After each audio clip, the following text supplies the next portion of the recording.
Hey, welcome to our Gametime webcast for Friday, April 19th. I'm Maurice Patton with Chip Cirillo, high school sports writers here for the Tennessean, and got a few things to catch you up on and get you looking at moving forward. One, Roger Perry, the longtime football coach at Mount Juliet and at Portland and Westmoreland, is resting comfortably now after undergoing some big time heart surgery yesterday over at Baptist Hospital. Had 5 bypasses performed Thursday afternoon, and talked to his son Trey, who's an assistant over there at Mount Juliet, and said he's doing about as well as can be expected after something like that. But the medical staff and everybody's really optimistic, and Trey said that they're hoping to get him back on the sidelines here one more time. You don't expect a 57-year-old to undergo that kind of surgery, but this was pretty extensive and obviously a little bit scary when you're dealing with something like that. But we certainly want to wish him well. Yeah, it sounds like from your conversation with him, he's going to pull through, and I guess that's the good news. Hopefully he'll be okay, and yeah, he looked fine to us last season. We had no idea something like this was about to happen. He's done his best coaching job, and he's always done a heck of a job. But his best coaching job the last couple of years, I think they've been 25-3 the last 2 years. 13-1 and 11 and 12-2 last year. Got Mount Juliet to back-to-back state semifinals, and had a heck of a run over there. And hopefully, as Trey said, he can get back on the sidelines here in 13 and continue doing great things over there. You can almost say you're in the Mount Juliet colors there. That's a tribute to get well. There we go. There we go. Get well soon, Roger. Hey, staying on the medical side of things. Another unfortunate incident here about 10 days or so ago. Tullahoma pitcher Jordan Sheffield had to have Tommy John surgery. Senior Vanderbilt commitment. He's done for the year, obviously. I think he threw, 3 innings all this year? Yeah.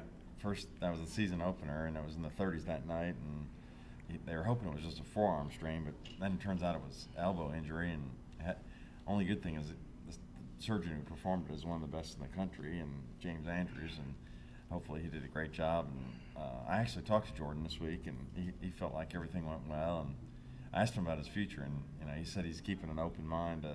Everyone's wondering, would he go to Vandy, or if he got drafted, would he go right into the pros? And he said he's just kind of keeping an open mind. And the Coach White thinks that surgery might make it more likely that he would end up going to Vandy. So I guess we'll find out in June. Yeah, that typically it's about a year's recovery time for a pitcher from surgery like that.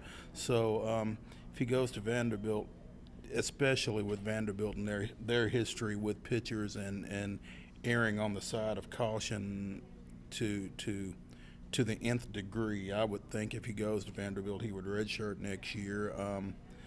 But unfortunately, from a pro standpoint, you got to feel like that's going to impact his draft status. Brett White was saying he thought that he was going to be a first rounder, even with him having signed with Vanderbilt, had he not gotten hurt. So, somebody might still take a chance on him, but you got to feel like if Vandy doesn't lose a whole lot of guys once they sign, they are as committed to the education as they are to the baseball over there, usually once they sign baseball scholarships over there. So it'll be interesting to watch, but I think we're probably going to see Jordan in black and gold next year and for a couple of years after that probably. And again, want to wish him a speedy recovery and hope he comes along well from that thing and can get back on the mound as quick as possible. And the coach said some teams might be willing to take the risk of it, and because he's had such a high ceiling, and maybe still draft him anyway. Jordan was telling me he threw a 98-mile-an-hour fastball at this tournament last fall in Florida, so he's got some gas. He's got some gas, and the thing is, to look at him physically, you don't necessarily expect it. He's not necessarily a big physical specimen. He's just I guess he's just got the mechanics and just that natural ability. So yeah, ball comes in hard, that's for sure. Going to be interesting to watch him come along wherever he winds up. Good Pasture Baseball had a pretty good week. Yeah, they last week, and there was a tournament in Knoxville, and Big Pasture beat Farragut 5-3, and Coach Eastup said that's the first time they've ever beat him, and Farragut's won 7 of the last 10 AAA state titles. So anytime you beat a team like that, that's a good win, and he was really happy about that. Yeah, understandably so. Of course, Good Pasture's no slouch either. They've had a pretty good program over there for a pretty good while as well. Yeah, you could go back through several coaches, and it seems like whoever's coaching, they just keep, they're like almost like a baseball factory. They just keep cranking out state titles and wins, and they return a lot of the guys from their state champion team last year. So it's out, they're something like 19-3. So they can make another good run this year. Okay. A summertime teammate of Sheffield's, Will Haney, who is also headed to the SEC on has signed an SEC baseball scholarship with Alabama. You were saying he's had a pretty good week as well. Yeah, of course he's mainly a catcher. That's where his future is at Alabama, but they have him pitching this year, and he's doing really good on the mound. He's something like 5-0 with ERA below 1, and I think he has something like 50 or 60 strikeouts in 32 innings. So he's been lights out on the mound. That's interesting. Is that going to change the way Alabama views him, do you think, or do you have a feel for that? I think catcher is really what they want him to do. So I think he's really a good catcher. Can hit for power, and they really want. I think one of the Alabama coaches is really good at working with catchers, and I think catchers where his future is. But for a senior year, he's really done a great job on the mound. They're in first place in the region, so he's had a lot to say about that. Great. Pretty high-powered tennis showdown, I guess, on Thursday, was it not? Yeah, two of the arguably the best players in the area. There's some kids at NBA that could be in that argument as well, but Maxx Lipman from Brentwood, a Florida signee, he beat Ravenwood Stephen Carl 8-2 yesterday, and they're both kids are nationally ranked in their age group rankings, and so that was two great players going at it. And Max, he may be the favorite to win AAA after that win.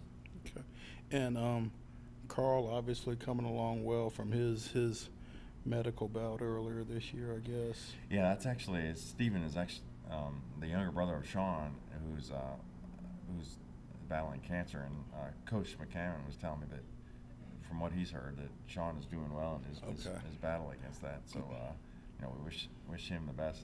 It's really a struggle he's facing. My bad, little mistake. Oh no, they're there. brothers. Okay. So both begin with S. There we first go. Name. Cool. Had a little tennis earlier this week over at the grade 8 meet. Saw some really good competition over there.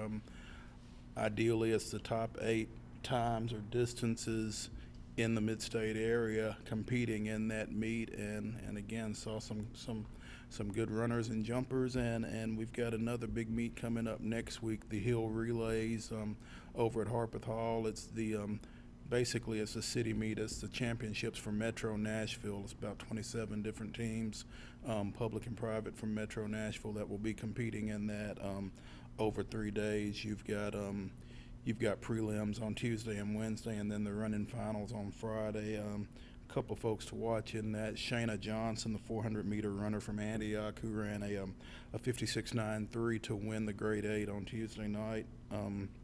Sophie Pilkington at Harpeth Hall won the 800 Tuesday with a 2:16.47. On the boys' side, couple of big-time hurdlers. Philip Booker from Nashville Christian won the 110 hurdles. He ran a 14:58 at the grade 8, and certainly will be a guy to watch out there this coming week. And Justin Wooten, the 300-meter hurdler from MLK, won it with a 39.65. So ought to be some nice track next week. Hopefully it'll be some warm weather, and it'll bring out some good times and distances and that kind of thing as folks start to work their way towards spring fling here in a few weeks. That pretty much wraps us up here for Game Time for April 19th, and be sure and join us back here next week. Maurice Patton, Chip Cirillo. Thanks.